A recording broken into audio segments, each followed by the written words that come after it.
조인섭 변호사의 상담소.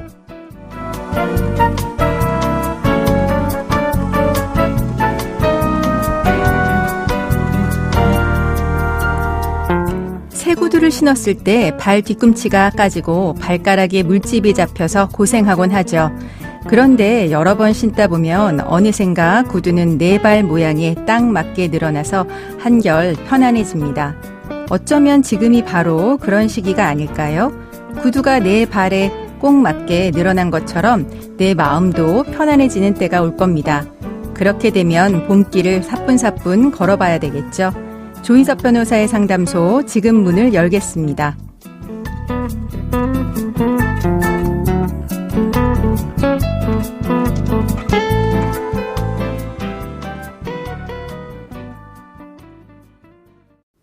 당신을 위한 로하우스 조담소 유혜진 변호사와 함께합니다. 안녕하세요. 안녕하세요. 법무법인 신세계로의 유혜진 변호사입니다. 오늘의 고민 사연은 어떤 내용일까요? 아버지는 생전에 통이 크고 호탕한 분이셨습니다. 신기하게도 아버지가 손대는 사업과 투자는 모두 잘 됐습니다. 특히 IMF로 모든 주식이 폭락할 때 망하지 않을 회사의 주식을 사들여 큰 성공을 거두셨습니다. 그뿐만이 아닙니다. 그 당시 휴대폰의 잠재력을 보고 통신회사 주식을 사셨고 큰 이득을 보셨습니다. 누구도 관심을 두지 않던 시절 비트코인도 수집하셨습니다. 아버지는 마치 드라마 재벌집 막내 아들의 진도준처럼 세상이 어떻게 흘러갈지 미리 아시는 것 같았습니다. 그 덕분에 저와 여동생은 지금까지 고생 한번 하지 않고 풍족하게 자랐습니다. 아버지는 자식들의 어리광을 너그럽게 받아주셨지만 저와 여동생이 싸우면 불호령이 떨어졌습니다. 가장 중요한 게 우애라면서 서로 의지하며 지내야 한다고 말씀하셨죠. 그 덕분인지 여동생과 저는 사이가 좋은 남배입니다. 저는 결혼해서 2딸을 낳았고 여동생도 결혼해서 아들과 딸을 두었습니다. 그리고 몇 년 전 어머니가 교통사고로 갑자기 세상을 떠나셨고 아버지는 재혼을 하셨습니다. 저희 남매가 혼인신고만은 하지 마시라고 했지만 소용이 없었습니다. 하지만 아버지의 결혼 생활은 오래가지 않았습니다. 아버지는 1년 만에 지병으로 돌아가셨습니다. 장례를 치르고 난 뒤에 아버지의 재산을 확인해 봤더니 부동산과 금융재산을 합해서 70억 원에 육박했습니다. 이대로 있다가는 다 뺏기겠다 싶어서 알아봤습니다. 저희 남매가 상속을 포기하면 새어머니의 몫을 줄일 수 있다고 했습니다. 상속을 포기해도 될까요?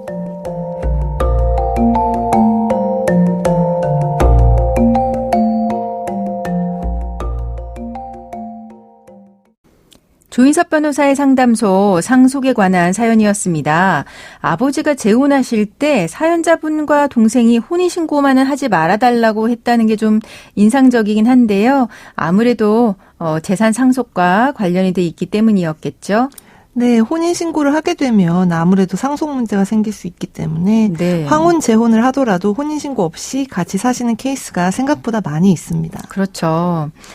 사연자분 같은 경우는 여동생과 함께 아버지가 일군 재산을 최대한 상속받고 싶어 하시는 것 같은데요. 일단 상속의 개념을 간단히 설명해 주시죠. 상속이란 법률 규정에 의해서 자연인의 재산법상 지위가 사망 후에 특정인에게 포괄적으로 승계되는 것을 말합니다. 네. 상속 관계는 크게 두 축으로 구성되는데요. 네. 재산법상 지위를 가지고 있던 종래 법주체, 즉 피상속인과 상속으로 종래 법주체의 재산법상 지위를 승계하는 새로운 법주체인 상속인으로 이루어집니다. 네, 그러니까 망인과 이제 재산을 받을 상속인 이렇게 두 주체로 나눠진다는 거죠.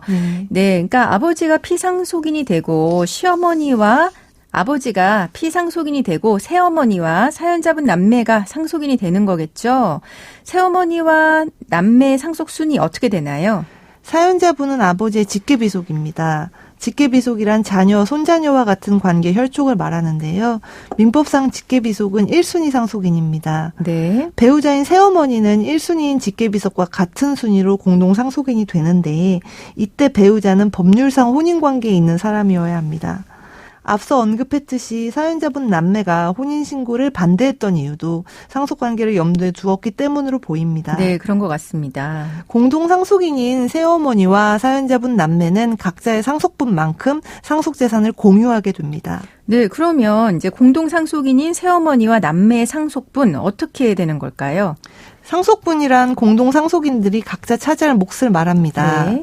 민법은 상속분을 공동상속인이 공동재산 총액에 대해서 취득할 비율이나 공동상속인이 취득할 상속재산의 가액 또는 상속재산 분할 전에 공동상속인 지위 등 여러 의미로 쓰고 있는데요. 방금 말씀드린 상속분은 비율을 의미합니다. 네. 새어머니와 사연자분 남매는 동일하게 1순위 공동상속인입니다. 그런데 민법은 배우자가 직계비속과 공동으로 상속할 때는 직계비속 몫에서 0.5를 가산해 줍니다. 따라서 새어머니는 7분의 3을 상속받고 사연자분 남매는 각자 7분의 2씩 상속받게 됩니다. 네, 그러니까 새어머니와 이제 남매가 1대1대1이 아니라 새어머니는 1.5, 남매는 각각 1이니까 새어머니가 결과적으로 이제 7분의 3을 상속받고 남매가 7분의 2씩 상속을 받는 거네요.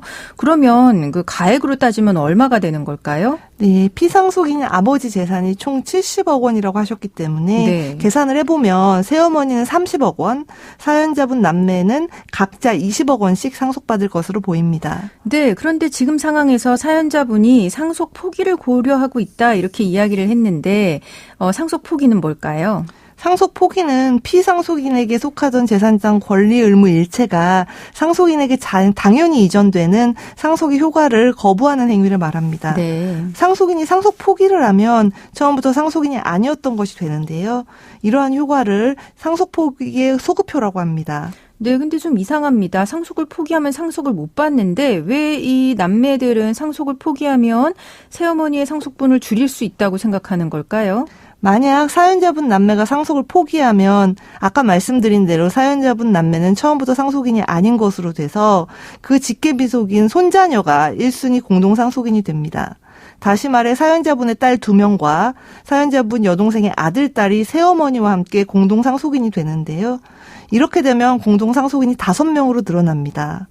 공동상속인이 5명일 때 상속분은 새어머니가 11분의 3, 사연자분 남매의 자녀들이 각자 11분의 2가 되어서 새어머니 상속분이 크게 줄어드는데요. 이때 계산을 해보면 새어머니가 받게 되는 재산이 약 19억 원입니다. 네, 그런데 이제 이분들 주장대로 되면 상속 포기가 이제 여러모로 남배한테 유리하게 되긴 할 텐데, 근데 과연 그럴까요? 상속 포기해도 문제가 없는 걸까요? 사연자분 남매는 아마도 예전 대법원 판례를 보신 게 아닌가 싶습니다. 네. 대법원은 예전에 피상속인의 배우자와 자녀 중에 자녀 전부가 상속을 포기하면 배우자와 손자녀가 공동상속인이 된다고 판시한 적이 있습니다. 예전 판례라고 하면 현재 대법원 입장과는 다르다는 거죠. 네, 대법원은 2023년에 판결을 통해서 피상속인의 배우자와 자녀 중 자녀 전부가 상속을 포기한 경우에는 배우자가 단독 상속인이 된다고 입장을 변경하였습니다. 네. 대법원 판단의 근거는 민법 제1043조인데요. 민법 제1043조에 따르면 상속인이 수인인 경우에 어느 상속인이 상속을 포기한 때에는 그 상속분은 다른 상속인의 상속분의 비율로 그 상속인에게 귀속된다라고 규정하고 있습니다. 대법원은 민법 제1043조에서 말하는 다른 상속인에는 배우자도 포함된다고 해석하였고 이에 따라서 배우자만 상속인이 된다고 보았습니다. 네, 사연자분 남매 아직 상속 포기를 고려하는 단계였기 때문에 정말 다행이라 생각합니다. 그런데 만약에 남매가 상속 포기를 이미 했다라고 하면 이거 번복할 수 있는 걸까요? 만약 사연자분 남매가 상속을 포기했다면 아까 말씀드린 변경된 대법원 판례에 따라서 아버지의 재산 전부를 단독 상속인이 된 새어머니에게 주어야 하는 상황이 됩니다. 네. 상속 포기는 상속인이 상속 개시 있음을 안 날로부터 3개월 이내에 할 수 있는데요. 일단 상속을 포기하면 3개월의 포기 기간이 아직 지나지 않았다 하더라도 이를 취소하지 못하는 것이 원칙입니다. 따라서 상속 포기를 번복하는 것은 사실상 불가능합니다. 네, 지금까지 상담 내용을 정리해보자면 사연의 경우 아버지가 피상속인이고 새어머니와 사연자 남매가 공동 상속인입니다. 상속분은 새어머니가 7분의 3, 사연자 남매가 각 7분의 2로 나뉘게 되는데요. 사연자분은 남매가 상속을 포기하면 공동 상속인이 늘어나서 새어머니의 몫이 줄어드는 것으로 알고 있지만 그렇지 않다라고 하는 거 알려드렸고요. 만약에 상속 포기를 하면 원칙적으로 번복할 수 없기 때문에 신중한 결정이 필요하다는 거 알려드렸습니다. 지금까지 법무법인 신세계로의 유혜진 변호사와 함께했습니다. 감사합니다.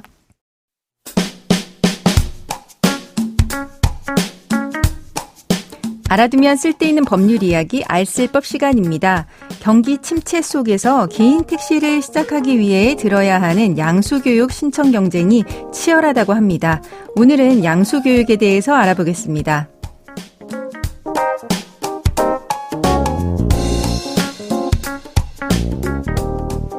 양수교육은 개인이 택시 면허를 양수하기 전에 필수적으로 이수해야 하는 교육입니다.